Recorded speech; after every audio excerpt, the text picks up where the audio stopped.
नमस्कार, स्वागत है आपका मिड कैप मंत्र में। लेकिन सबसे पहले देखते हैं इस वक्त की सुर्खियां। अच्छे नतीजे लेकिन आगे की निराशाजनक कमेंट्री से बाजार ने बनाया दबाव। निचले स्तरों से रिकवरी की कोशिश। इधर आईसीआईसीआई के दमदार नतीजों से बैंक निफ्टी में दम। पीएसयू बैंक इंडेक्स में सभी 13 शेयर मजबूती के साथ कर रहे हैं काम।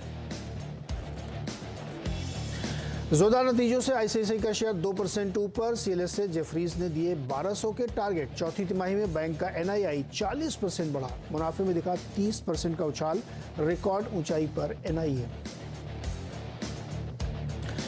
अच्छे नतीजों के बाद रिलायंस में बुलिश। ब्रोकरेज जेफरीज नोवामा के 3000 से ऊपर के टारगेट। एमओएफएसएल, कोटक, गोल्डमैन सैक्स ने भी दिए करीब 2900 के लक्ष्य। कंपनी का साल दर साल मुनाफा 21,000 करोड़ की रिकॉर्ड ऊंचाई पर। तेज रफ्तार में रेलवे शेयर्स। इरकॉन और आरबीएनएल में 7% से ज्यादा की तेजी। आईआरएफसी, रेलटेल और टेक्स रेल में भी 4 से 5% का उछाल। अप्रैल में जीएसटी कलेक्शन तोड़ सकता है सभी रिकॉर्ड। 9 करोड़ से ज्यादा ई वे बिल जनरेशन से बड़ी उम्मीदें। मार्च में 1,67,000 करोड़ हुआ था कलेक्शन। एचडीएफसी को एचडीएफसी लाइफ में हिस्सा बढ़ाकर 50% से ज्यादा करने की मिली मंजूरी। एचडीएफसी लाइफ का शेयर 5% उछला।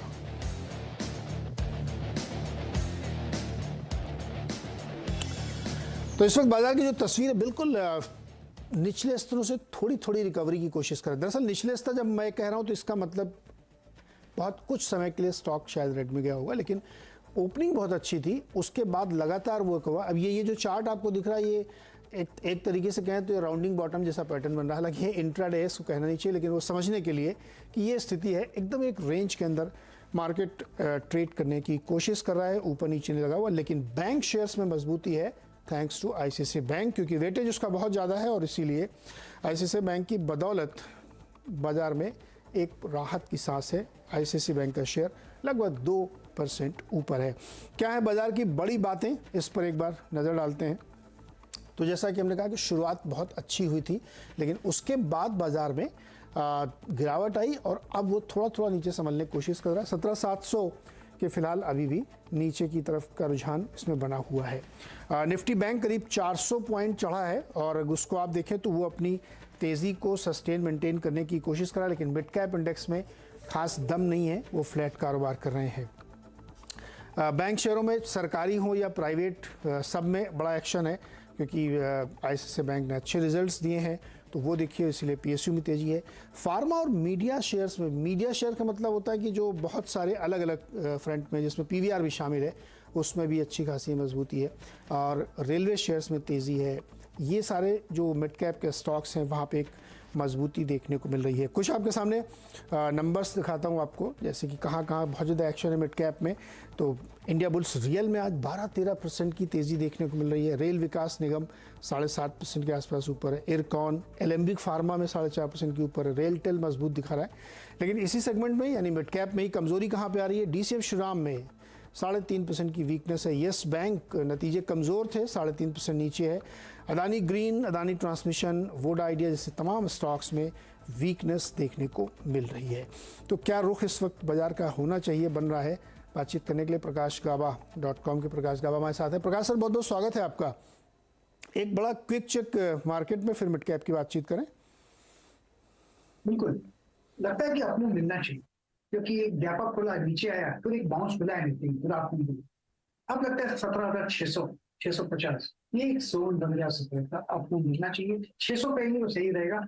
और मुझे लगता है अब बैंक निफ्टी का ध्यान देखें तो बैंक निफ्टी भी एक अपने मिला, लेकिन लो लेवल में सपोर्ट मिला 42,300 के आसपास। अब वो बन गया सपोर्ट। मेरे ख्याल से तेजी आनी चाहिए। सुबह सुबह बताया था, इंडिकेट किया था बैंकिंग क्षेत्र से, वो था स्टेट बैंक। तो पहला स्टॉक था जिन्हें पहला इंडिकेट किया था, मैं तो ऊपर गया। बस उसके बाद मेरे ख्याल से जॉब के लिए निफ्टी और बैंक निफ्टी दोनों ही मिलता। ओके, तो ये तस्वीर है। गाबा सर, मिड कैप में बहुत सारे हम लोगों ने जो नाम लिए देखे, उसमें से रेलवे शेयर्स में आज बड़ी तेजी बन रही है। रेल विकास निगम में मजबूती, आईआरएफसी में और रेलटेल में, इरकॉन में। कौन सा अच्छा लग रहा है? अच्छी तेजी है, अच्छा लग रहा है। मेरे के आसपास ट्रेड कर रहा है, 83 के आसपास ट्रेड कर रहा है। थोड़ा वक्त लीजिए, 100 की तरफ जा रहा है मैटर ऑफ टाइम, क्योंकि 22 सिग्नल जनरेट हुआ है रेल विकास निगम पे ऑन हायर टाइम पे अभी। तो इसके हिसाब से लगता है कि अपने शुरू हुआ है, तो उसके हिसाब से जब देखते हैं आप अभी शुरू हुआ है, तो नेक्स्ट लॉजिकल टारगेट करीब 95-100 के बन जाते हैं रेल विकास निगम। हो सकता है वक्त लगे, लेकिन जैसे इट्स बाय स्टॉप होना चाहिए 78। काबा जी, इंडिया बुल्स में कोई व्यू आपका? इसमें India bulls India bull reality में यस, बिल्कुल आई बुल रियलिटी में 22 सिग्नल जनरेट हुआ था मेरे ख्याल से लास्ट वीक में, मुझे इतना ध्यान है। मैं चार्ट निकाल लेता हूँ, कोशिश करता हूँ निकल जाएगा तो चार्ट, लेकिन 22 सिग्नल जनरेट हुआ था इंडिया बुल रियलिटी में। मुझे ध्यान लेवल्स नहीं है, लेकिन यस अब ट्रेड करा है 64.50 में, मुझे लगता है 78 तक जाना चाहिए मैटर ऑफ टाइम। बहुत बढ़िया आपने मिला आज, ऑलरेडी 17% अब 58 में स्ट्रॉन्ग सपोर्ट जो है ब्रेकआउट करें। यस 22 सिग्नल जनरेट हुआ था 54-55 के आसपास, मुझे ध्यान है आई बी। काबा सर, एक स्टॉक है मिर्ज़ा इंटरनेशनल, इसका ज़रा चार्ट दिखाइए 8-10 दिनों का। जब से इसने रेड टेप को अलग किया है उसके बाद से एक बढ़िया तेज़ी इसमें बनी हुई, ये देखिए 14 दिन में 100% से ज़्यादा। काबा सर, कैसा लग रहा है आपको मिर्ज़ा इंटरनेशनल? और सर्किट पे जा रहा है, सर्किट से कम जा नहीं रहा है, 1 2 3 4 5 6 सर्किट। लिक्विडिटी का इश्यू लगता है यहाँ पर, इसलिए लेके जा रहे हैं। क्या है पीछे पता नहीं, लेकिन यस स्ट्रक्चरली लगता है न्यू हाई पर है, रेसिस्टेंस है नहीं और सर्किट में चल और हाई जा सकता है, जैसे थोड़ा स्ट्रेच है, लेकिन अपने। और ऐसा ही एक स्टॉक और देखिएगा सर, एनआरबी बियरिंग्स 11% ऊपर है आज। क्या रीजन लग रहा है आपको? रीजन तो मुझे पता नहीं, लेकिन चार्ट पे रीजन मतलब चार्ट पे 145 के आसपास एक ब्रेकआउट मिला, अपने मिला है। जब ब्रेकआउट मिला और आज 11% आप है, नेक्स्ट टेक्निकल टारगेट करीब 170 के, वहां तक जाना चाहिए। स्टॉप डीप होगा, स्टॉप होगा 140 के आसपास, अब 153 के आसपास ट्रेड करना है, तो 180 देखें तो स्टॉक रिस्क रिवॉर्ड रेशियो भी फेवर नहीं है, ले लेना एनआरबी बियरिंग्स। ओके, तो ये सिचुएशन है इस वक्त मिड कैप के तमाम स्टॉक्स के लिए कि कितना बड़ा बार लास्ट में बना हुआ है ग्रीन कैंडल एक एनआरबी बियरिंग्स के लिए, और स्टॉक 11% ऊपर 170 जा सकता है, ऐसा काबा जी का अनुमान है यहाँ पे चार्ट के हिसाब से। चलिए बातचीत करते हैं एक ऐसी कंपनी की जिसने बहुत ही शानदार ऑपरेटिंग नंबर्स पेश किए हैं, उसका नाम है रिलायंस इंडस्ट्रीज़। ज़बरदस्त नतीजे और उसके बाद बहुत सारे ब्रोकरेजेस भी इस पर बुलिश हैं और उन्होंने अपने लंबे लंबे इसमें टारगेट दिए हैं साल भर के लिए। नतीजे कैसे रहे और ब्रोकरेजेस क्या कह रहे हैं, इस पर बातचीत करेंगे हमारे सहयोगी हर्षदा सामंत से। हर्षदा, कैसे रहे रिजल्ट और ब्रोकरेज क्या बोल रहे हैं? नतीजे अच्छे रहे हैं चौथी तिमाही में, अगर आप देखिए या फिर FY23। तो फटाफट से मैं आपके लिए रिकैप करती हूँ कि रिलायंस इंडस्ट्रीज ने Q4 में क्या डिलीवर करके दिखाया है, और एक एक करके फिर बात करेंगे कि क्या पसंद आया है ब्रोकरेजेस को। पहले तो नतीजे यहाँ पर देखिएगा, परफॉर्मेंस Q4 FY23 का, जहां पर हमने देखा आय में करीब 3% तक की वृद्धि देखने को मिली है। 2.39 लाख करोड़ का यहाँ पर नंबर कंपनी ने डिलीवर किया है। साथ ही मुनाफे में भी अगर आप देखिए, और ये कंसोलिडेटेड नंबर्स है माइंड यू, 18% तक की वृद्धि देखने को मिली, 21,327 करोड़ का यहाँ पर मुनाफा दर्ज हुआ है। और इबिट में भी हम देख रहे हैं करीब 22% तक की ग्रोथ है, 41,390 करोड़ का आंकड़ा। लेकिन कंपनी के 3 बिजनेस हैं और तीनों में आप कह सकते हैं एक बहुत तगड़ी ग्रोथ देखने को मिल रही है। इन नतीजों के पीछे जो सबसे बड़ा योगदान है वो है कंपनी के ऑयल टू केमिकल का बिजनेस, जहां पर O2C हम कहते हैं, वहां पर आप गौर करिएगा, आय करीब आई है 1.28 लाख करोड़ की इस पर्टिकुलर क्वार्टर में। यहां पर एबिटा में करीब 17% का उछाल देखने को मिला है, और मार्जिन जो करीब 6.5-7% के आसपास थे, बढ़कर 12.5% के पार गए हैं, और यहीं पर सबसे ज्यादा ग्रोथ देखने को मिली है। फिर इनके दूसरे 2 बिजनेसेस पर आते हैं, जो है रिटेल का और साथ ही साथ जियो का। तो रिटेल के कारोबार में भी हमने देखा है फुटप्रिंट अच्छा खासा बढ़ता हुआ दिखाई दिया है, और रिटेल में करीब 2.5% तक की ग्रोथ देखने को मिल रही है। साथ ही आप देखिएगा जियो की लीडरशिप बरकरार है, जहां पर हमने गौर किया है कि रेवेन्यू में 1.5% तक का इजाफा, सब्सक्राइबर बेस भी थोड़ा सा 1.5% बढ़ा है, लेकिन आरपूस स्थिर हैं। साल दर साल अगर आप आरपूस को कंपेयर करें तो 6.5% के आसपास ये दिखाई देते हैं। अब ब्रोकरेजेस ने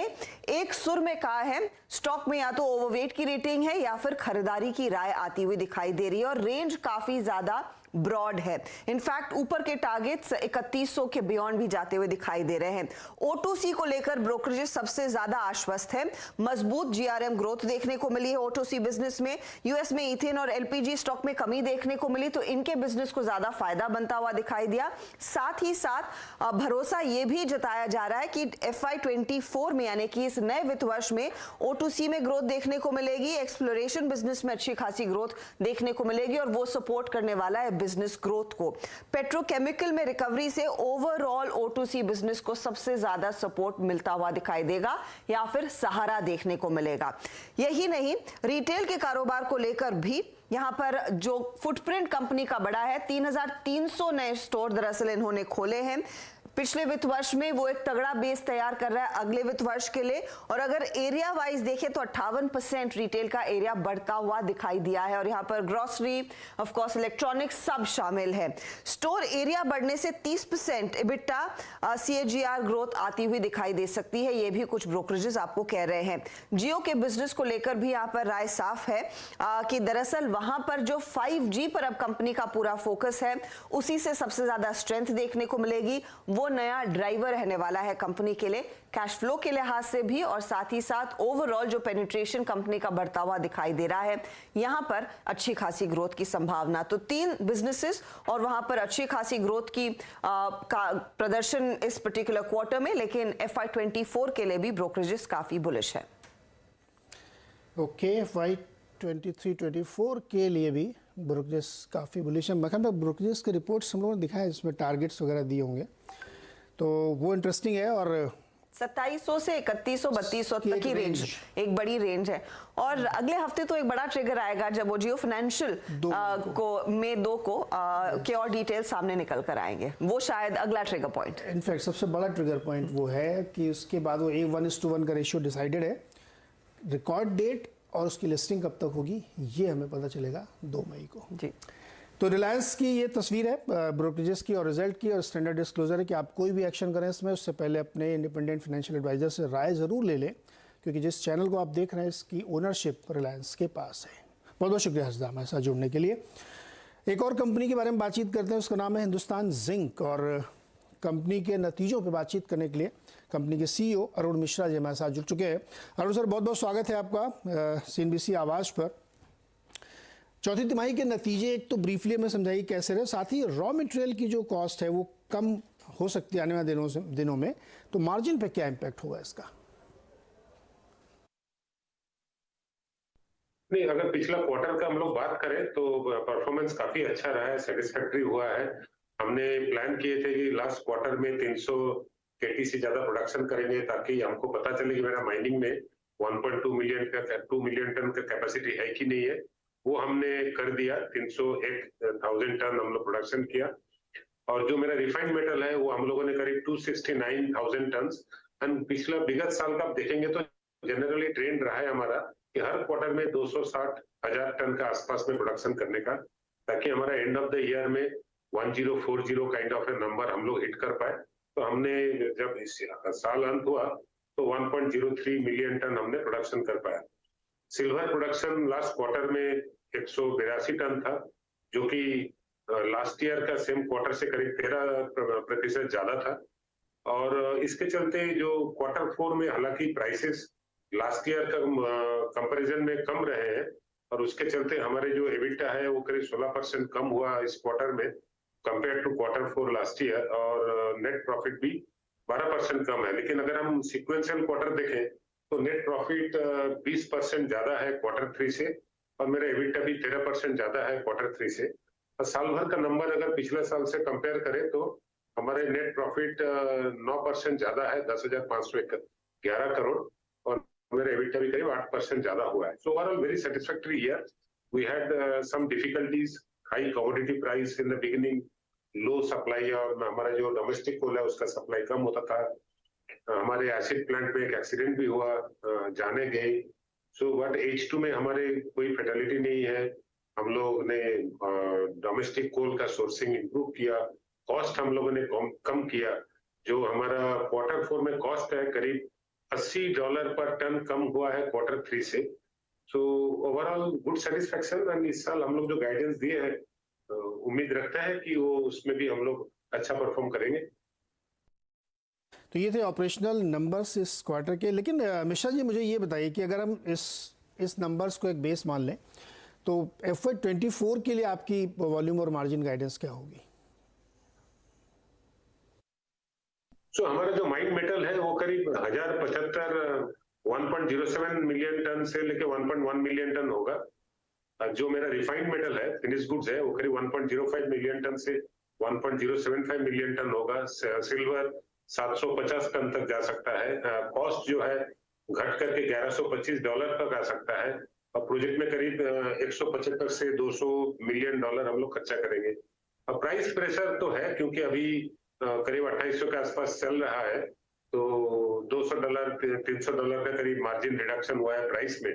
हम लोगों ने कॉस्ट रिडक्शन करेंगे करीब 100 से $150 का, कुछ उससे मेकअप होगा, बाकी कुछ हमारे जो सेलिंग स्ट्रेटेजी है, कुछ हमारे जो रेसिड्यू सेल्स है, हर तरफ से हम लोग कोशिश करेंगे मार्जिन को सेम रखने का। पर कुछ तो प्रेशर आएगा प्राइस का। अगर प्राइस बढ़ जाता है तो अच्छी बात है। प्राइस का प्रेशर आएगा। और अच्छा मिश्रा जी, आपने FY23 में काफ़ी अच्छा डिविडेंड दिया है और अब जो है काफ़ी बहुत ज़्यादा कैश नहीं है बुक में, तो आगे जाते हुए डिविडेंड पॉलिसी क्या रहेगी? तो ये जो आपको डिविडेंड मिला है वो आपको पता ही होगा कि हमारा जो कैश रिजर्व पहले का जो कैश था कंपनी का बुक्स में, ये उसी का नतीजा है कि हाई डिविडेंड दे पाया है। एनुअल अगर देखेंगे साल दर साल कितना प्रॉफिट कमा रहा था कंपनी, आपको इस साल का जो प्रॉफिट है 10,511 करोड़, वो अभी तक का सबसे ज्यादा है। तो इसका मतलब इससे पहले अगर सबसे ज्यादा है तो हमारे पास जो कैश अर्न करने का क्षमता है उसमें कोई कमी नहीं है। तो टेम्पोररी जी अभी हमारा 1800 करोड़ करीब लोन जो दिखता है वो तो पहला क्वार्टर में ही मेकअप हो जाएगा। उसके बाद भी अगर ये $2800 प्राइस रहता भी है तो हमारा जो गाइडेंस है उसमें करीब 10,000 साढ़े 10,000 करोड़ कैश फ्लो मेरा इजी है। तो कैश फ्लो में कोई कमी नहीं है। अब उस कैश को कैसे यूज करना है वो हम लोग बोर्ड पर छोड़ देते हैं, उसको डिसीजन लेने के लिए। हम तो जरूर चाहेंगे कि ज्यादातर री इन्वेस्ट हो हमारे 1.2 मिलियन टन और से लेके 1.5 मिलियन टन जाने में, ताकि हमारे जो कैपिटल एप्रिसिएशन है वो और बढ़ पाए। But I leave it to the board to decide. अच्छा मिश्रा जी, एक बड़ा डिस्प्यूटेड क्वेश्चन था कि जिंक वेदांता की जो जिंक एसेट्स हैं उनको बाय करने की बात चल रही थी, उसमें सरकार ने काफ़ी विरोध किया था। अब इस पर क्या व्यू है कंपनी का, सरकार का और बोर्ड का आपके? नहीं, अभी तक तो फिर से इसके बारे में कोई चर्चा नहीं हुआ और ये स्टांस वही है। लास्ट बोर्ड में हम लोग बोर्ड मीटिंग में बोर्ड ने नोटिस में लिया है कि जो सरकार के लेटर है, हालांकि लेटर में जो उम्मीद का किरण है वो है कि हम लोग एक्सप्लोर कर सकते हैं नॉन कैश ऑप्शन भी। तो सारे ऑप्शंस खुले हुए हैं, हम लोग चर्चा में अभी भी बिजी है। तो जैसे होगा नतीजे में पहुंचेंगे तो हम लोग जरूर बताएंगे सब। जी बिल्कुल मिश्रा जी, बहुत बहुत शुक्रिया हमारे साथ जुड़ने के लिए और होप करते हैं कि कंपनी ऐसे ही डिविडेंड बढ़िया देशों को देती रहेगी। बहुत बहुत शुक्रिया हमारे साथ जुड़ने के लिए। एक छोटा सा ब्रेक लेते हैं। ब्रेक से जब वापस आएंगे तो इलेक्ट्रॉनिक्स मैन्युफैक्चरिंग क्लस्टर स्कीम के बारे में बात करेंगे असीम से, छोटे से ब्रेक के बाद। देश में इलेक्ट्रॉनिक मैन्युफैक्चरिंग को बढ़ावा देने के लिए सरकार ने इलेक्ट्रॉनिक मैन्युफैक्चरिंग क्लस्टर स्कीम को 1 साल के लिए और एक्सटेंड कर दिया है। इस पर और अधिक जानकारी लेते हैं हमारे संवाददाता असीम मनचंदा से। असीम, बताइए क्या हुआ इसमें? देखिए, सरकार देश में इलेक्ट्रॉनिक मैन्युफैक्चरिंग को बढ़ावा देना चाहती है। इसके लिए सरकार ने 2 स्कीम शुरू की हुई थी। पहली स्कीम है इलेक्ट्रॉनिक मैन्युफैक्चरिंग क्लस्टर स्कीम और दूसरी स्कीम है electronic component and semiconductor scheme. तो 2019 में ये दोनों स्कीमें शुरू की गई थी। इनकी अवधि 3 साल के लिए थी, लेकिन सरकार के इनको रिस्पॉन्स को देखते हुए सरकार ने इन दोनों स्कीम्स को 1 साल के लिए और बढ़ाने का फैसला किया। अब कंपनी अब साल 2024 तक इसके लिए आवेदन कर सकेंगी। ये बता दूं कि जब से सरकार ने ये स्कीम लॉन्च की है, काफ़ी अच्छा बेहतर रिस्पॉन्स सरकार को मिला है। अगर इलेक्ट्रॉनिक मैन्युफैक्चरिंग की बात करूं तो खासतौर पर कि देश में 2014 तक 1 लाख करोड़ रुपए के आसपास की मैन्युफैक्चरिंग होती थी, लेकिन ये बढ़ करके अब 6 लाख करोड़ रुपए के आसपास पहुंच गई है। इतना ही नहीं, एक्सपोर्ट भी इससे बढ़ा है। 17,000 का पर साल कंपनियां एक्सपोर्ट जो है वो भी कर रही हैं। तो सरकार चाहती है कि इसको आगे भी बढ़ावा मिलता रहे, तो सरकार ने दोनों स्कीम्स को 1 साल के लिए एक्सटेंड करने का फैसला किया। अभी तक सरकार इलेक्ट्रॉनिक मैन्युफैक्चरिंग क्लस्टर स्कीम्स में 20 से ज़्यादा प्रोजेक्ट जो है देश में अप्रूव कर चुकी है और 8,000 करोड़ रुपए से ज़्यादा का इंसेंटिव भी दे चुकी है। सरकार को उम्मीद है कि स्कीम 1 साल तक बढ़ाने से जो इलेक्ट्रॉनिक मैन्युफैक्चरिंग है उसको आगे और भी बूस्ट मिलेगा। आगे और बूस्ट मिलेगा और ऐसी बहुत सारी कंपनीज हैं जो इस पे इंटरेस्टेड होंगी। असीम, इस बारे में कोई जानकारी, कौन कौन सी कंपनियों ने दिलचस्पी बहुत ज़्यादा दिखाई है? देखिए, मैं अगर इलेक्ट्रॉनिक क्लस्टर्स की बात करूं तो बहुत सारे स्टेट्स इसके लिए आ गया है जिन्होंने कहा कि हम यहां पर अपने सेज की तर्ज पर इलेक्ट्रॉनिक मैन्युफैक्चर स्टेट्स बनाना चाहते हैं। हाल में ये भी सरकार ने कर्नाटक में इलेक्ट्रॉनिक मैन्युफैक्चरिंग क्लस्टर को बनाने के लिए मंजूरी दी थी। अगर मैं लेकिन दूसरी तरफ इलेक्ट्रॉनिक कंपोनेंट और सेमीकंडक्टर स्कीम की बात करूँ तो उसमें काफ़ी सारी कंपनी है, जिसमें बॉश नाम की कंपनी है और जिसने कि इसमें इंटरेस्ट दिखाया है, और भी काफ़ी लिस्टेड कंपनी है, डिक्सन है, उसने इसके अंदर इंटरेस्ट दिखाया। तो सरकार इन सारी कंपनियों के प्रपोजल ऑलरेडी मंजूर कर चुकी है, लेकिन सरकार ये चाहती है कि और ज़्यादा कंपनियां इसके अंदर आए, इसलिए सरकार ने स्कीम को 1 साल तक आगे बढ़ाने का फैसला किया है। ओके, कई सारी लिस्टेड कंपनीज हैं जिसकी दिलचस्पी हो सकती है, उसमें से कुछ प्रमुख नाम जैसे नाम लेते हैं डिक्सन टेक्नोलॉजीज, बॉश, इन सब में हो सकता है। असीम, बहुत बहुत शुक्रिया हमारे साथ जुड़ने के लिए, जानकारी देने के लिए। गाबर सर, आप मेरे साथ अगर जुड़े हुए हैं अभी भी, तो मुझे डिक्सन टेक्नोलॉजीज पे आपकी राय चाहिए।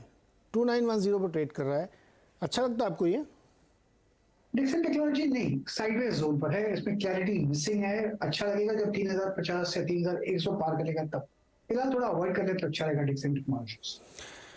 ओके, 3000 पार करेगा तब ये पसंद आएगा। चलिए, अब वक्त है खिलाड़ी नंबर 1 के अपडेट का, और इस हफ्ते हमारे साथ मुकाबले के लिए कौन कौन मौजूद है? 5पैसा.com के रुचित जैन, अरिहंत कैपिटल मार्केट्स के रत्नेश गोयल और एंजल वन के समित चौहान। ये तीनों लोग खेल रहे हैं मैच, और क्या इंटरेस्टिंग मुकाबला। देखिए, 0.28 नेगेटिव, 0.01 नेगेटिव और 0.1% का नेगेटिव, ये 3 है। बहुत टफ मुकाबला है, और एक्चुअली मार्केट भी बिल्कुल वैसा ही यहाँ पे है, क्योंकि बहुत उठापटक ऊपर नीचे चल रही है और मार्केट सस्टेन करने की कोशिश कर रहा है। तो ये खैर अभी आज पहला दिन है, और पहले दिन का भी आधा दिन अभी हुआ है, तो देखते हैं आगे कैसे हमारे खिलाड़ी इसमें प्रदर्शन करते हैं।